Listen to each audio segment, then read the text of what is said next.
সেনাপ্রধান আমাকে ডেকেছিলেন ওনার বাসায় এবং আমাকে এর আগের দিন রাত 12:20 উনি টেলিফোন করে বলেন আপনি একটু আমার বাসায় আসবেন এবং সকাল 10টায়। আমি ঠিক সকাল 10টায় ওনার বাসায় যাই এবং বাসায় যাওয়ার পরে উনি কিন্তু ইউনিফর্ম পরে দাঁড়িয়েছিলেন। ওনার বাসায় যারা গিয়েছেন ডান দিকে ওনার একটা অফিস আছে এবং আমাকে বললেন উনি দাঁড়িয়েই যে আমি আপনাকে ডেকেছি, আমি আপনার কাছ থেকে আমার 3টা বক্তব্য রাখতে চাই। নাম্বার 1, আমি আর 1 ফোঁটা রক্ত চাই না আর ঝরুক। দ্বিতীয়, উনি বললেন আমি কোনো ক্ষমতা চাই না।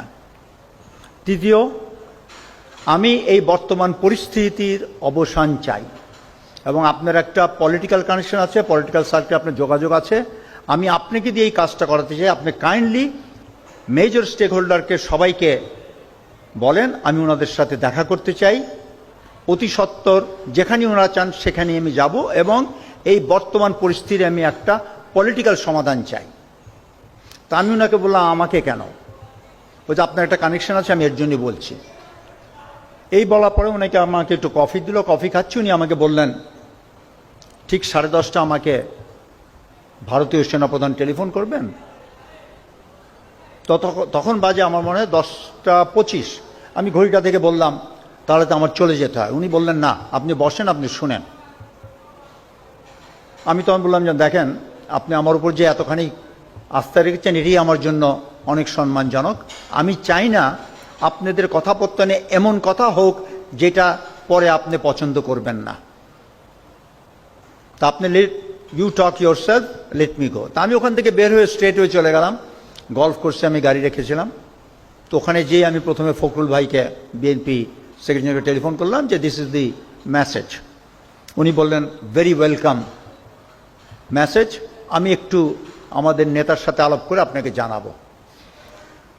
তখন আমি ওনাকে বললাম যে দেখেন আমার তো সবার টেলিফোন নাম্বার নাই পলিটিক্যাল নেতাদের, আপনি আমাকে নাম্বারগুলো, আপনি এই কাজটা করেন। উনি বললেন যে নো, এটা আপনাকে দায়িত্ব দিয়েছেন, আপনিই করেন। তা আমি বের হই, উনি আমাকে তার নাম্বারগুলো দেন, আমি যোগাযোগ করে যতজনকে পেরেছি খবর দিয়েছি। ওই খবর দিয়েই কিন্তু আমি ঠিক মনে আনুমানিক 11টার দিকে আমি এই রাওয়ার সামনেই যে চত্বরে তখন বক্তব্য রাখছিলেন, জামিল ছিলেন, সাকত স্যার ছিলেন, ব্রিগেডিয়ার শাহিদুল আনাম ছিলেন, ওনারা সবাই ছিলেন এবং ওনাদের সাথে এই প্রসেশনে যোগ দিই। তো তখন আমি আনুমানিক তখনই আন্দাজ করতে পেরেছিলাম যে বড় কিছু একটা হতে যাচ্ছে, তবে সেই দিনই যে পতন হবে এটা আমারও ধারণা ছিল না। পরবর্তী যখন আমি চেক ব্যাক করলাম বুঝতে পারলাম আমার সাথে কথা বলার পরেই কিন্তু 3 বাহিনী প্রধান গণভবনে গিয়েছিলেন। ওখানেই তারপরে ওনারা পার্সিউ করলেন যে প্রধানমন্ত্রীকে যেতে হবে। এই ছিল সারসংক্ষেপ। এবং পরবর্তীতে আমি যখন এখানকার আন্দোলনে যোগ দিয়ে আমি ফিরে গেলাম, আমার টেলিফোনটা কিন্তু গলফ কোর্সে আমার গাড়িতে রেখে গেছিলাম, যে দেখি অনেকগুলো কল। আমি কল রিসিভ করে যখন করলাম তখন সেনা সদর থেকে জানানো হলো আপনাকে যেই দায়িত্ব দেওয়া হয়েছিল ওনারা কি সব প্রস্তুত। আমি বললাম যে লেট মি চেক ব্যাক, যদি ওনারা প্রস্তুত থাকে ওনাদের সবাইকে সেনা সদরে আসতে বলেন। তা আমি সেই সঙ্গে সঙ্গে টেলিফোন করে বললাম সবাই আপনারা সেনা সদরে চলে আসেন, যদি কোথাও বাধাগ্রস্ত হন আমাদেরকে জানান, আমরা সেনা বাহিনী তখন তাদের আপনাদের উঠিয়ে আনবে।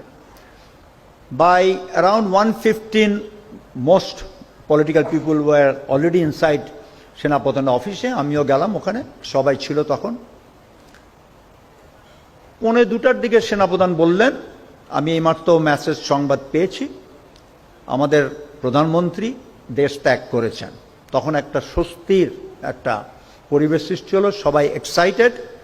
এবং উনি এই কথা বলেই কিন্তু ওনার গেটের সামনে লাইভে টিভিতে গেলেন এবং এই ঘোষণা দিতে যে প্রধানমন্ত্রী দেশ ত্যাগ করেছেন এবং একটা অন্তর্বর্তী সরকার গঠন করা হবে। তিনি ওখান থেকে ফিরে এসে সব পলিটিক্যাল নেতাদেরকে বললেন যে আমি এখন রাষ্ট্রপতির কাছে যাব, আপনারা যদি আমার সাথে যান তাহলে এটা ভালো হয়। তখন অনেকেই বললেন যে না এটা আপনার ব্যাপার, আপনিই যান, আপনারা করে দেন। তখন আমিও ইন্টারভিউ করলাম। তখন আনিস ভাই ছিলেন জেপি পার্টি, উনিও বললেন যে নো, উই মাস্ট অল গো।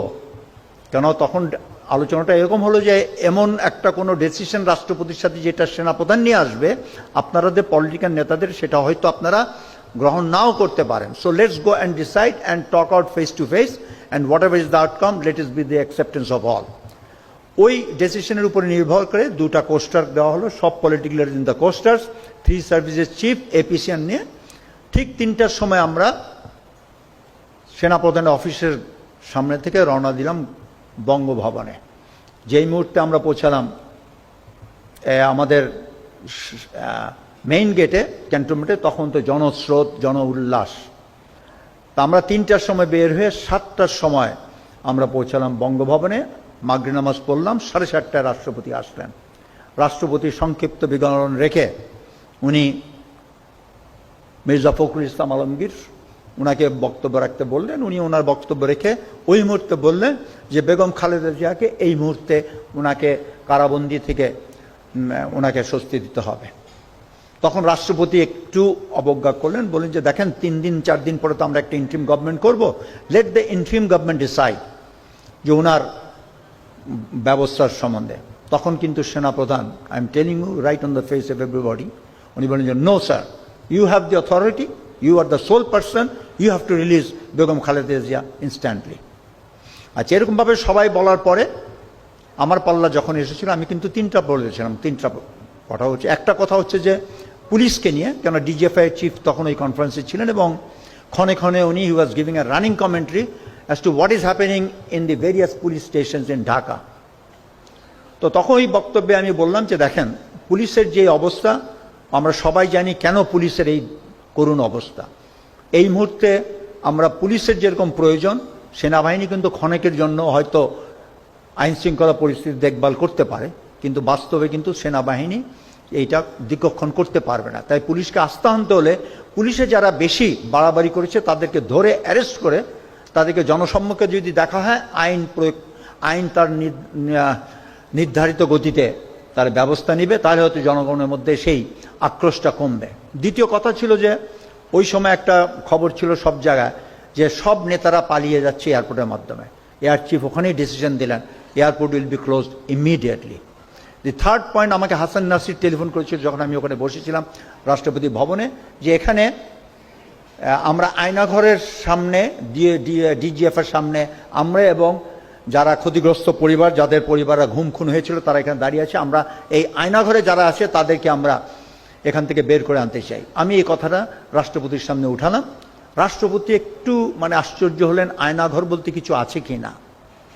উনি একটু সন্দেহ পোষণ করলেন। আমি বললাম যে দেখ মহামান্য রাষ্ট্রপতি, আয়নাঘর আছে কি না এটা আমিও জানি না, আপনিও জানেন না। Whether it is virtual or real, we have no idea. এখানে তো ডিজিএফআই চিফ আছেন, লেট হিম ক্লিয়ার।